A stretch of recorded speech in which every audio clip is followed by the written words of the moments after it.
I'm gonna...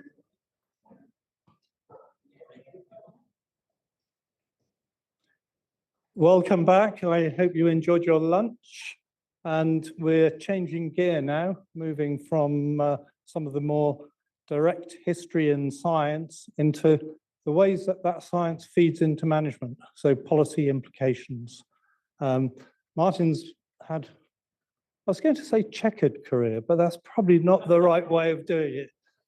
He was at BAS and then left to join South Georgia government and came back to BAS and now leads the conservation biology group. So he's well placed to tell us about CAMLR and other policy related issues. But before I hand the floor to him, I've got 3 brochures left if anybody would like them. So I'm going to leave them here, and the fastest get them unless I see a hand.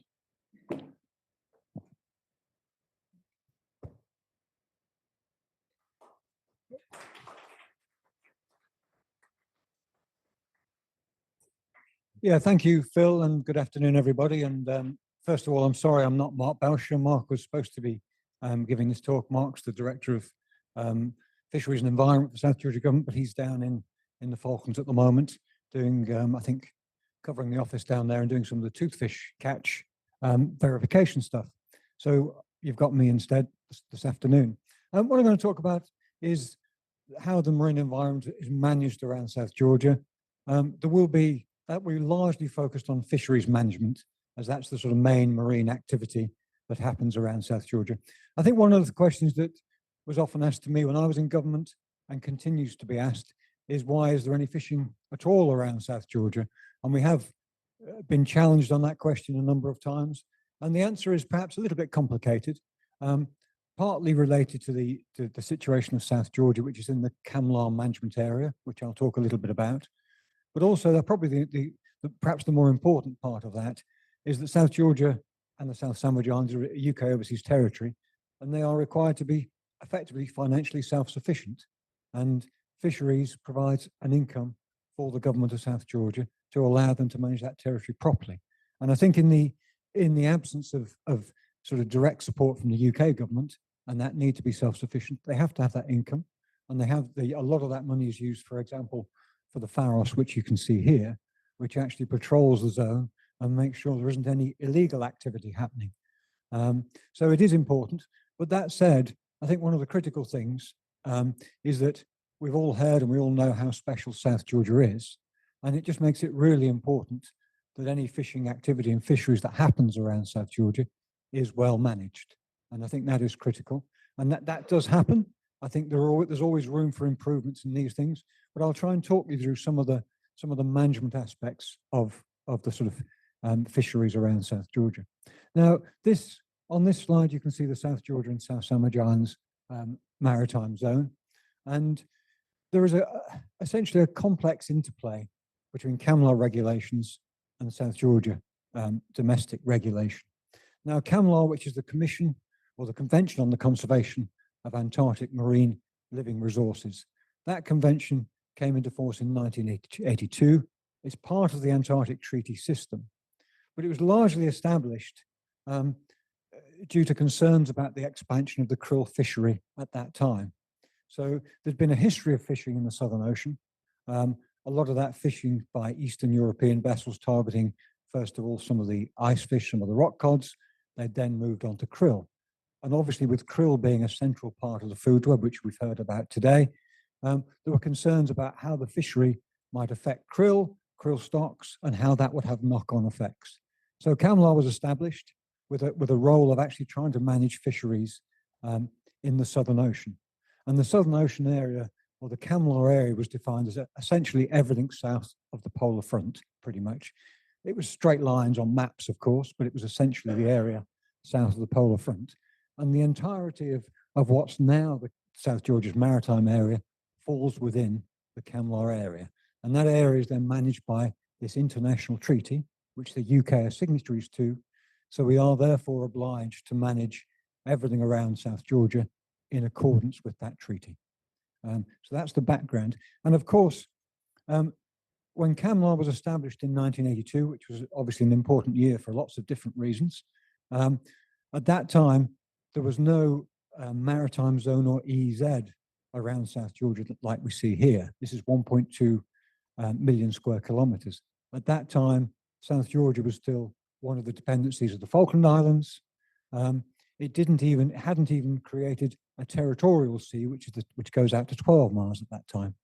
So it was then in 85 that the territory was separated. And then the territorial sea, which went to 12 miles around South Georgia, around Shag Rocks and all the other islands, that was established in 1990. And then the maritime zone itself, that didn't actually come into force until 1993. And it was only then in 1993, once this maritime zone was established, that South Georgia or South Georgia government then had the power to regulate the fisheries themselves over and above what CAMLAR was already doing. And within CAMLAR and within the CAMLAR framework, the situation is further complicated, of course, by Argentina's claim to the area as well. So the UK have always been very careful about how we sort of portray our management of South Georgia, just to avoid too much upset with our South Atlantic neighbours. So it's always a little bit political how we go about managing the waters around South Georgia. I think this is one of John Croxall's old slides that I've borrowed for today. I think, is that right, John? This is one of yours? Yes, John put this together. But what this sets out actually quite nicely is the sequential exploitation of the Southern Ocean, but obviously which encompasses the area around South Georgia.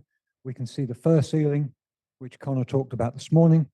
We can see then elephant seals being exploited. But if you look at the tonnage, you can see the impact of the exploitation of the whales, obviously the break in the Second World War.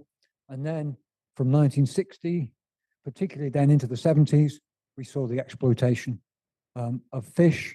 And a lot of those fish were overexploited. A lot of that was done by Eastern European Soviet vessels at the time. They fished around South Georgia, so a lot of the South Georgia fish were overexploited. And then they moved on to krill after that. So it was that move to krill in the late 70s that really led to the establishment of CAMLAR at that time. And there's krill. And that goes to the year 2000. I should actually try and update John's old slide and put a few more years on it, which I will do at some point. But anyway, we are seeing at the moment quite a significant increase in the krill fishery. Probably since 2009, it's gone from being a couple of 100,000 tons this year. I think this season will be the first year where the krill fishery reaches its current limit of 620,000 tons. So it is quite an important time for the krill fishery. I've stolen this slide actually from Eugene Murphy, another one of the SGA members. But Eugene put together a very simplistic sort of model of the populations. And what this was trying to look at is, if we think of this as being, the normal situation here, normalized populations being on one, we see sealing happening. And then we obviously see a decline in the number of seals almost to extinction, as we've heard, and then a recovery of the seals. We then saw the whales being exploited. And again, that exploitation of the whales allowed other things to recover. So we see actually big increase perhaps in penguins at that time. The seals have then recovered a little bit. And they probably, if you follow Eugene's model here, they probably over-recovered and are now perhaps returning back to what was normal levels. And we are now finally, and I think Eugene put about 200 years on here, going from the beginning of sealing to the present day or beyond that, we are starting to see the whales recovering. And what that means is that may have impacts on some of the other predators that also eat krill. I think the whale story is a really interesting one, because they're also often seen as being almost ocean engineers, because they fertilize the ocean through their feces. But also what we see with the whales is that when the krill are in really big swarms, the whales will come to those big swarms and break them up and potentially make that krill a little bit more available for some of the other predators. But what we really don't know is what was the normal populations to start with, because exploitation has disrupted all of that and will continue to disrupt that to some extent.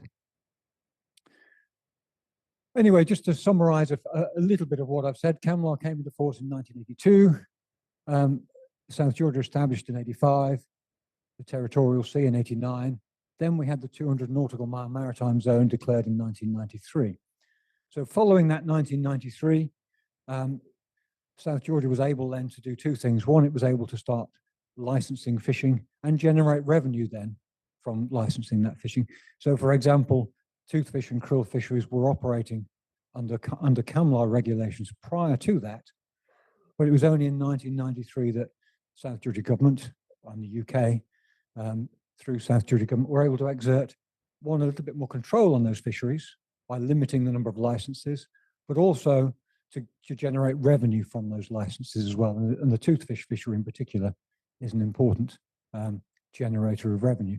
More recently, we've seen the Wildlife and Protected Areas Ordinance, which is what we call enabling legislation, which allowed MPAs to be created. The South Georgia and South Sandwich Islands MPA came into being in 2012. It actually, when it first came into being in 2012, it was largely just setting into law a lot of the regulations that were already in place to limit the fisheries. Then in 2013, there was an update to that, and that 2013 update, including some enhancements to that, including benthic closed areas, some of the seasonal closed areas. It's then been revised in 2019 and more recently in 2024, and I'll talk about that in a little bit more detail. The Convention for the Conservation of Antarctic Marine Living Resources, or CAMLAR, part of the Antarctic Treaty System, 27 signatories, and came into force in April '82. It meets annually at the Commission headquarters in Hobart. I attend those meetings as the UK's science representative now, and I've been going to those meetings on and off since 2003, and Phil and others in the room have also attended those meetings. Crocs was very much involved in the early days. CAMLAR gets a fair bit of criticism. One of the criticisms that comes to CAMLAR is that all the decisions that it makes are by consensus. So you've got to get everybody to agree around the table. And the members of CAMLAR include some countries that are very conservation minded, UK really being one of those. It also includes members that are very focused on their fishing interests, and particularly China. China only joined the convention, I think, 2008, but they've got a lot of interest in exploiting krill, particularly in the Southern Ocean. So when it comes to making decisions, we've got to get that consensus together. Now, that can be a good and bad thing. It makes getting decisions agreed a lot harder, but it's also better to have all those members inside CAMLAR, even if you can't get quite the high level of conservation you want. Because if, for example, China weren't members, they could just go off and do their own thing, and CAMLAR would have no control of them. So it's better to have them in and have some control and have those consensus decisions, because once those decisions are taken by CAMLAR, they are legally binding on all the members in there. So it's a double-edged sword, really, but I think it is better to have that system. So what does CAMLAR actually do? It regulates fishing activity in the convention area, and that by fishing activity, there's the krill fishery, there's fisheries for toothfish, Patagonian toothfish and Antarctic toothfish, right around the convention area. And then there's also fisheries for ice fish, occasionally at South Georgia, or not much in recent years, and in Heard and McDonnell Islands around here into the sort of Australian part of the Antarctic around here. So it agrees regulations for each fishery. Those regulations, it does stock assessments, sets catch limits, can put in place spatial and temporal restriction on the fisheries. It has an observer program. So for most of the fisheries, there's a requirement for international observers to be on the vessels. China still resists actually having international observers on their krill vessels, but just about every other part of those fisheries, you've got an observer on board the vessel who's not from the member that's fishing. And that's an important system, both for collecting biological data, but also reporting back on the vessel activities. There's also a whole range of technical measures that CCEMLR implement, and I will touch on those as well. There's a monitoring program for monitoring the krill-dependent species. It's called the CCEMLR Ecosystem Monitoring Program, and some of what you've heard today from Ash about Bird Island and what happens near KEP at Myvicken, that feeds into that monitoring program. The truth is that monitoring program was established in the late 1980s, hasn't changed since, and needs to be updated because at the moment it doesn't include cetaceans, for example, but it's using rather old methods.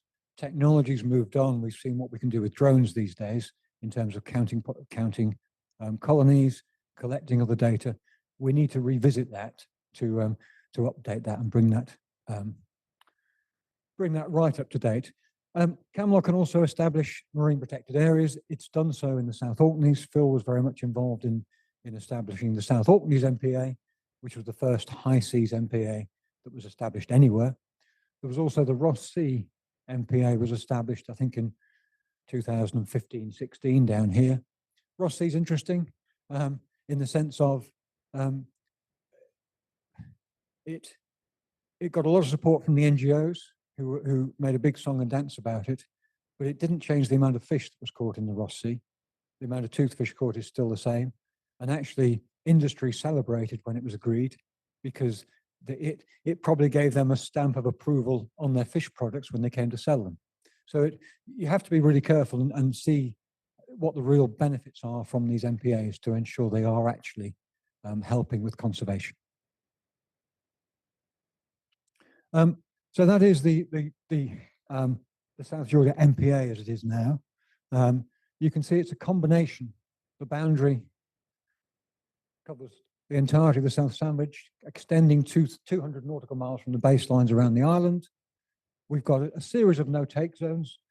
This area down the South Sandwich Trench, this area going up to the east of South Georgia, and then importantly 12 nautical miles around South Georgia, around Shag Rocks. There are also pelagic closed areas around the South Sandwich Islands here, and then benthic closed areas around South Georgia. And then a lot of the outlying area here is effectively a sort of general benthic closed area because the only fishing that will be allowed in these offshore areas is pelagic fishing. So it's evolved from its original inception in 2012 into a slightly complex arrangement, but does afford a lot of protection for South Georgia and the South Sandwich Islands. There are also seasonal closures, so the toothfish fishery and the krill fishery are limited to the winter months. And there's the different reasons for that. In the case of the krill fishery, it's to avoid the conflict with krill-dependent predators such as fur seals, gentoo penguins, macaroni penguins, because during the summer months, those animals are doing two things. They're breeding, which means they're tied to their breeding location.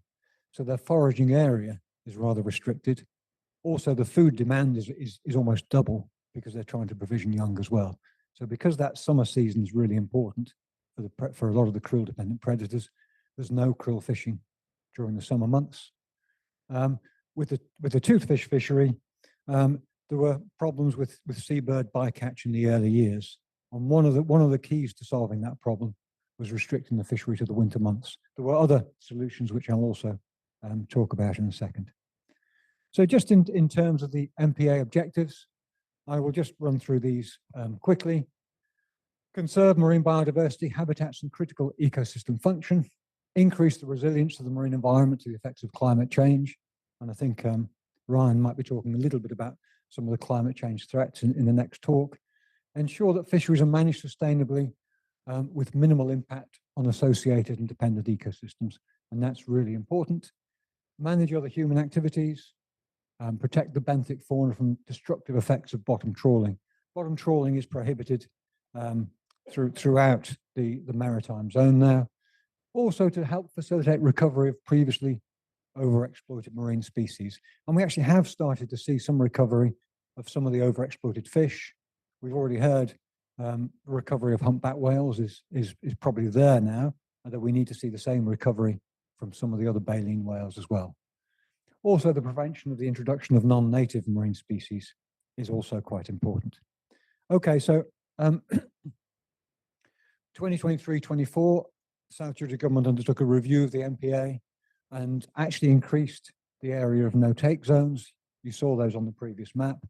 The no-take zones where no fishing is allowed now extends coverage from 23% to 36% of the area. And some of the other parts of the maritime zone, there's very little or no interest in fishing anyway.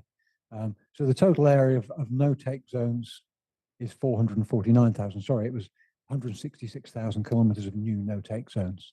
And there was a whole workshop engaging with a range of different scientists and people to come up with that. So that's the sort of the MPA and the management sort of background and framework to this. I just thought I would touch a little bit on some of the fisheries that happen and explain how they are managed and how that management has evolved a little bit. So as I mentioned, there are three fisheries around South Georgia. Krill fishery on the top, ice fish fishery in the middle, and toothfish fishery on the bottom. And I'll just talk about each of these in turn and just explain a little bit about the fisheries management. And the different fisheries, all of them have some, at least partial, Marine Stewardship certification, Marine Stewardship Council certification that they are sustainable. That certification for the toothfish started in 2004 and has endured till now. It's been reviewed periodically. That certification is the responsibility of the government. They have that certification for the fishery. For the ice fish fishery, that certification was developed by the fishing industry. And again, that hasn't really been much fishing since 2017. Part of that is linked to, one is the unreliability of ice fish stocks to allow the fishery to happen, but also the main market for ice fish has tended to be in Russia. And that sort of market has been closed off for the last few years. So that has rather drawn a halt to the ice fish fishery, but industry hold the MSC certification for that. And then some of the operators in the krill fishery, particularly the Norwegians, they have MSC certification for their part of the fishery. So just to tell you a little bit about the fisheries, the Patagonian toothfish fishery, you can see here, that's one of the long liners. So these vessels, they put these long lines of baited hooks down onto the seafloor. These lines of baited hooks stay on the seafloor for 24 hours, maybe 48 hours. They get hauled up. The catch is quite selective. That's Sue Gregory, one of the government's marine and fisheries manager, with a reasonably large toothfish. They do get a good bit bigger than that. You can see one bottom left being hauled up. The fishery itself operates at depths of between 700 and 2,000 meters. And you can see essentially that area, which is from a paper that Conor Bamford did a couple of years ago around South Georgia and the Shag Rocks. The red areas you can see are the benthic closed areas where they don't fish, or a small amount of fishing happens for scientific purposes only. And one of the questions that's come back to us a few times is, what impact has that long-term fishery had on the toothfish stock? And so we've done various analyses on the right-hand side here just to see, has the fishery over time had an effect on the size of toothfish that's caught in the fishery? And the answer is no, it hasn't. There's been a very consistent size since the fishery was established. We do get these, what we call periodic recruitment events. That's when you get young fish coming into the population, and that actually temporarily drives down the size of toothfish. But then when you don't, we get these years when there's very few young fish coming through, and that then drives up the mean size. So we do see these little fluctuations, but generally speaking, that fishery is well managed and considered sustainable by the Marine Stewardship Council. You can see the history of catches here, and you'll see, the early years, some of the red on this plot was illegal fishing that was happening around South Georgia, and that was before they had a full-time patrol vessel. But it's once they had a full-time patrol vessel, the Pharos does that job now, that the illegal fishing came under control. Catches peaked in 2003, but that was actually a mistake in the CAMLAR's stock assessment that led to an unusually high catch in that period. Catches have been pretty stable actually since 2011, right the way through that period. That grey is the catch so far this season. but we're just over halfway through the season, so it will probably be, a similar thing. One issue we've had in Camlar with the toothfish fishery for the past 4 years is that Russia have blocked the Camlar conservation measure that permits this fishery. And that's been a real challenge to the UK, because essentially the UK has had to take a decision to continue with this fishing with UK vessels only. There are some complex interpretations of the Camlar regulations, and the UK interpret them one way, and a lot of other members interpret them another way. But anyway, I won't go into the detail of that, but suffice to say, as things stand, there is no Camlar agreement on the catch limit for this fishery at the moment, but the UK continues to follow all the Camlar regulations that would otherwise be in place in managing this fishery. One thing I touched on earlier, and an issue that was a problem for the toothfish fishery in the early days, was seabird bycatch. And John Croxall was very much involved in a group at Camlar that tackled this problem. So what happens with the long line is when they're fishing, they're deploying off the back of the vessel. These baited hooks go off the back of the vessel and they sink down to the sea floor. When the vessels are deploying those baited hooks, albatross and other birds, white-chinned petrels, get attracted. They grab the bait on the hooks and they sink down with the line and are drowned. And that was a real problem, particularly in the early years of the fishery. This is 1996, 97, 98, when black-browed albatrosses and white-chinned petrels were particularly badly affected. Now, what Camlar did, and this was entirely down to Camlar, through one of their working groups on incidental mortality associated with fisheries, they came up with a whole load of technical measures, and these included the seasonal closure, setting lines at night so the lines are less visible to the albatross, but also making sure those lines sink quickly so they've got adequate weight on them, so they sink before the albatross or petrels have time to get them. And then having streamer lines behind the vessel to keep the birds away from where the hooks are going in the water. That combination of measures really reduced the seabird bycatch to negligible levels. And you can see from 2000, 2005, there were still a few birds. Actually, southern giant petrels seem to be more affected, and then really very close to zero. There were a few issues. We did, when I was in the government, so I'm guilty of this really, we did experiment with the season opening date to see if we could bring it forward a little bit. And actually that resulted in 2014 in a large number of white-chinned petrels being caught. So we quickly reevaluated that. And the white-chins are interesting because their fledging time does vary year on year. And once the chicks have fledged, they disperse and they go. But while they're still feeding chicks, there's a problem. And that problem can extend to the end of April and into early May. So the white-chins can still be susceptible. But generally speaking, that sort of seabird bycatch problem was solved and has been a good management practice that's been implemented elsewhere now. Okay, I'll just talk about the Antarctic krill fishery. I mean, this is one that I think has been mentioned a few times today already. It's slightly complicated. So the krill fishery itself operates beyond South Georgia, so it operates in this whole Southwest Atlantic region. There's the Antarctic Peninsula area down here. We call that area 48.1. The South Orkneys 48.2, and South Georgia 48.3. It's pelagic trawlers. There's two different types of fishing amongst these pelagic trawlers. On the right, you can see what we think of as a conventional trawler. That's a Chinese vessel. They put the pelagic trawl in the water, leave it there, take it through krill swarms, perhaps haul it up every 2, 3, or 4 hours, empty it, put it back. On the left, you can see one of the Norwegian vessels, and they're using what's called a continuous trawling system. So they put their net in the water and they leave it there, and they've got a hoover suction that just sucks the krill from the back of the net on board. So they don't have to haul the net back on board. They are just continually fishing. They'll just continually fish through a swarm. They will occasionally haul their nets to check everything's okay, but it's not actually essential for them to do that. So those are the fishing methods. You can see here the summer catch average. This is average from 2013 to 2023, and the winter catch.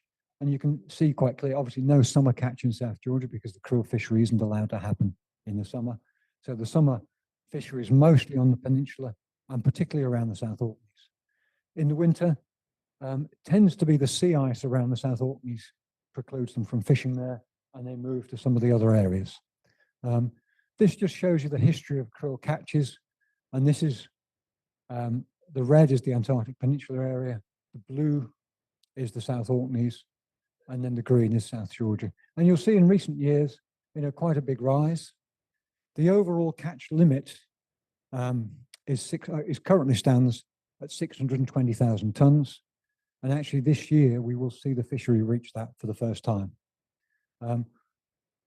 Until this season, there was an additional limit in place which limited the catch in the peninsula to 155,000 tons, South Orkneys to 279,000 tons, and South Georgia to 279,000 tons. That catch limit expired and was not agreed to be extended at Camlar last year. What that then means is actually they could catch all 620,000 tons in the peninsula or the South Orkneys.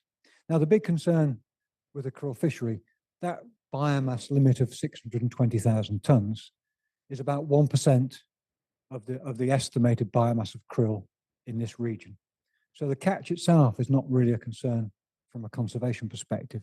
The real concern is if we see that catch concentrated in some areas, particularly if it gets concentrated in areas where there are a lot of krill-dependent predators around.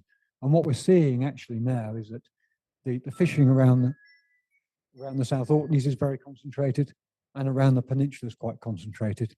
And that is a concern because that's during the summer months when you've got a lot of breeding animals. And of course, at South Georgia, this on the left shows you where the fishery operates around South Georgia.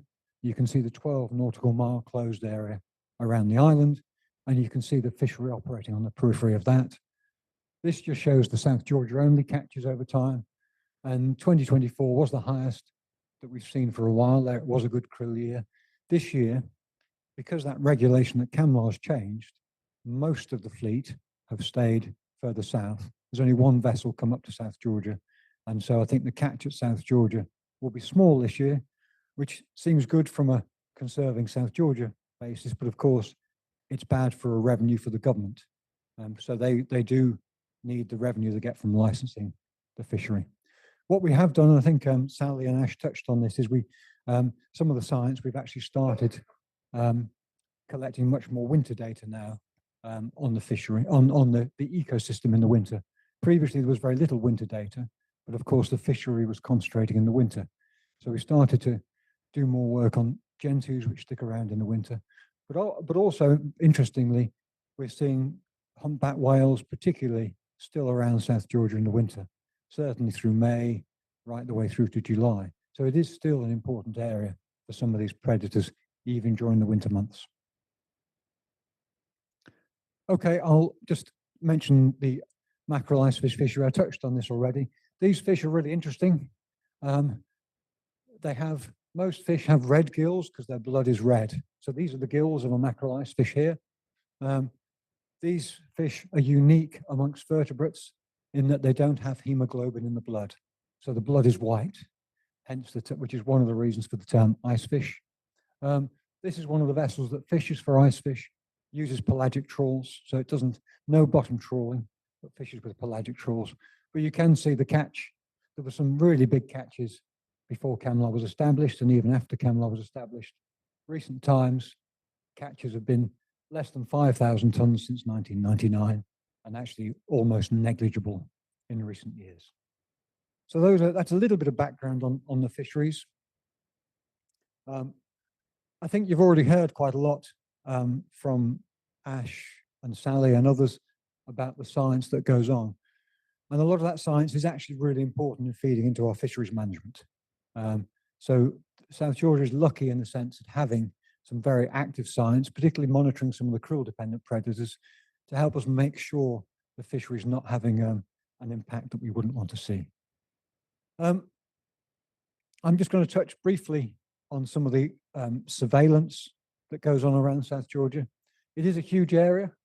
I think since 2006, the Pharos has been the patrol vessel, and that is a really good deterrent, very visible, and goes around the island. But in recent times, we've moved on to other assessment methods. We've got these cold stare operations, which come from Mount Pleasant, and they will do aerial surveys looking for fishing vessels.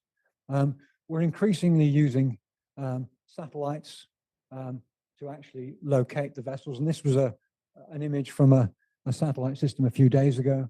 We can see that's a krill vessel operating South Georgia here. That's a toothfish longliner, and that's the other toothfish longliner heading back to Stanley. So there's quite a lot of information available for the vessels that are legally fishing. Anyone fishing illegally might try and disguise some of that information. So there are other satellite techniques that can be used, and some of them are using radio frequencies. There's another system called synthetic aperture radar, and you can actually overlay these different information layers and see, well, actually, we think there's a vessel there, but there's no AIS signal, and any legal vessel would display its AIS signal. So you can start to see if there's any illegal action there, and then you can task the patrol vessel to go and investigate further. So it's putting all these different levels of information together to come up with a sort of very clever system. And I note I'm running out of time. So, okay. The other aspects that I think are really important are ensuring that the vessels that come to South Georgia are compliant with all those requirements. So one of the things that now happens is historically, there were probably some unsafe vessels operating around South Georgia. Now all the vessels have pre-licensed safety inspections, and they're actually done by an expert in that area. So South Georgia government employs a former MCA, head of fishing vessel safety, to do those inspections on their behalf to make sure all the vessels are safe to operate. Because of course, they are paying to put observers on those boats as well. There's a duty of care, but also it's a care about the environment as well. Observers are on all vessels. All vessels then go to KEP for a licensing inspection. And Robert, who's in the room here, he will have done quite a few of those inspections over the years during his time down at KEP. Again, that's making sure the vessels have got, even though they've had a safety inspection before, making sure they've still got all the life rafts in date, all the life jackets on board. They've got all the kit they need to make sure they can obey all the regulations. We also do at-sea inspections of vessels. So periodically the Pharos will go out and it'll deploy nominated inspectors to get on board the boats and check what's going on. So there's quite a high level of monitoring going on to ensure the fishery works. And then just to finish, a couple of examples of where actually there has been some illegal fishing detected in South Georgia. Left-hand side is the Elkie. That was a vessel that was actually arrested. It was caught illegally fishing near Shag Rocks. The interesting thing with the Elkie was it was spotted by a cruise ship on its way to South Georgia. And the then governor, Howard Pierce, also happened to be on that cruise ship at the time.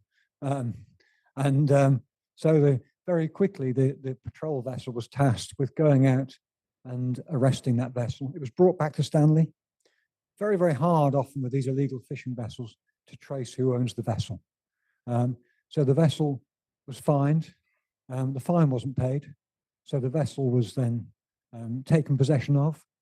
And then there was a bit of a debate, I think, in the Falklands as to which of the services, the Army, the Navy, or the Air Force, got to do the job of sinking it. Yeah, there's a photograph here with one of the hatch covers gone very high in the air, which kind of reminds me of that Italian job thing where he said they only asked you to take the doors off or whatever it was. But anyway, they rather overdid it, but that is sunk to the southeast of the Falklands. More recently, 2019, a vessel called the Nika was found fishing. And this was, it was intercepted by the Pharos in early June in 2019. The vessel was already a bit damaged from hitting ice, probably. They had gear and bait on board, but nothing that they could really pin illegality on at that point in time. So the vessel was allowed to leave, was encouraged to leave. It wasn't allowed to fish there. Interpol were alerted, And actually, when it ended up in Indonesia, it was found there, and there was sufficient evidence then that it was prosecuted using a lot of different intelligence under Indonesian law, and the vessel and equipment was forfeited. So I know I've actually overrun my time, but yes, happy to take any questions about that.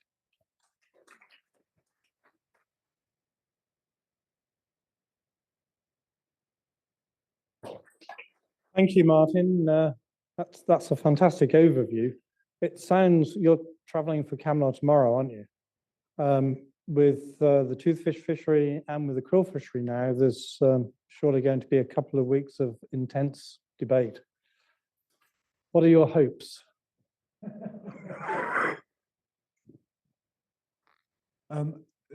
Toothfish first, that's easy. Nothing's going to change on toothfish until things change in Russia. I think Russia have deliberately blocked it, not for any scientific reasons, just for political reasons. And they know that by blocking it also, it causes difficulty between the UK and Argentina and stirs that pot. So there's nothing, this is a science meeting the next 2 weeks. There's nothing we can do scientifically that will change that. In terms of the krill fishery, there's going to be a big discussion going on next couple of weeks and later in October in Hobart. The fishing industry want to see an increase in that 620,000 tonnes. Now, any increase beyond that needs to be agreed by consensus. I think the UK, amongst others, very strongly feel that more regulation and more monitoring and greater separation of the catches is needed before we can see that increase. So one of the key next steps is that we restrict the amount of catch that can be taken in any one area, and that's the next step. But it's agreeing quite how to do that will be a focus this week. But there is going to be a lot of pressure, from fishing industry. China and Norway are the big players in this. Norway have had 3 vessels this season. There's a 4th one joining next year. It won't suit them to have their vessels idle for 3 months of the year. So the pressure really is on. And one of the big challenges we've had, I think, is making sure we've got adequate monitoring of the krill-dependent predators to detect any impact from the fishery. And as things stand, I don't think that monitoring is adequate, and many others don't think that. There's inadequate monitoring of the cetaceans, certainly. The monitoring of the penguins, it's old school now. We need to move forward with new methods with it, and we need to agree that. But another part of the problem is, of course, it's members like the UK, Australia, or others who are doing a lot of monitoring. But by doing that, we're supporting the fishing industry. The industry should really be paying for some of this as well, because they're the ones making a profit out of this. So it's a difficult time at the moment trying to move forward with this. I suppose one of the questions in our minds at the moment is we've got the 620,000 cap. We've lost that division between the other sub areas. How bad is that current situation? And should we just hold that position now until things get better? Or should we agree a small increase in that catch offset by some subdivision of catches? And that's where the sort of interesting dialogue, I think, will happen. Where the policy comes in. Any more?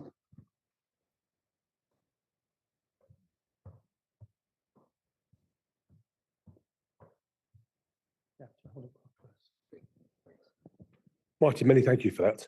I've got 2 quick questions for you.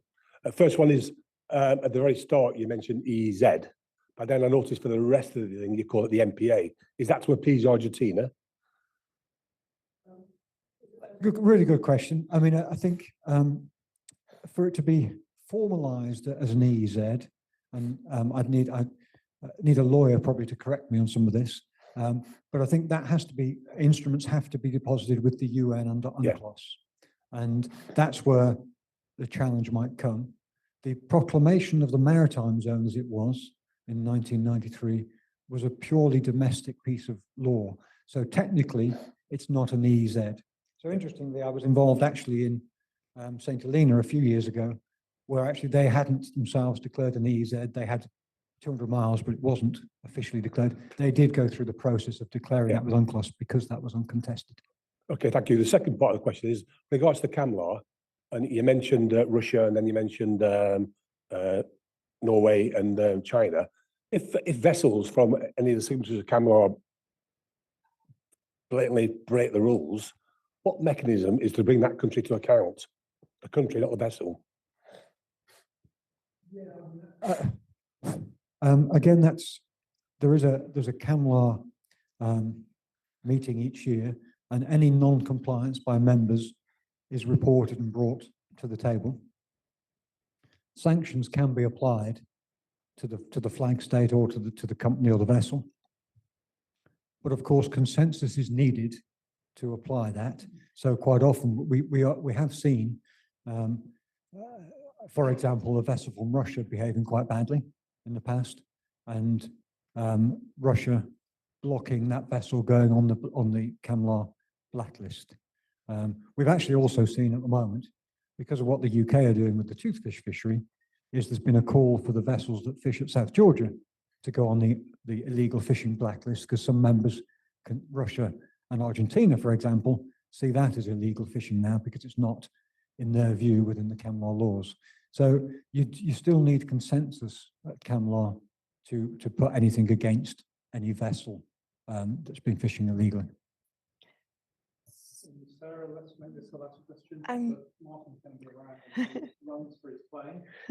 So I was just wondering, with regard to what you've just said about CAMLA, if those countries don't get their own way, what stops them from just exiting CAMLA and doing their own thing, or like the UK has done, doing their own kind of fishery, and then other states within CAMLA going, wait, hold on, that's illegal and you can't? Because obviously UK is not going to agree that they're toothfishing illegally, so there's never going to be a consensus. It sort of feels like it's all going to fall apart.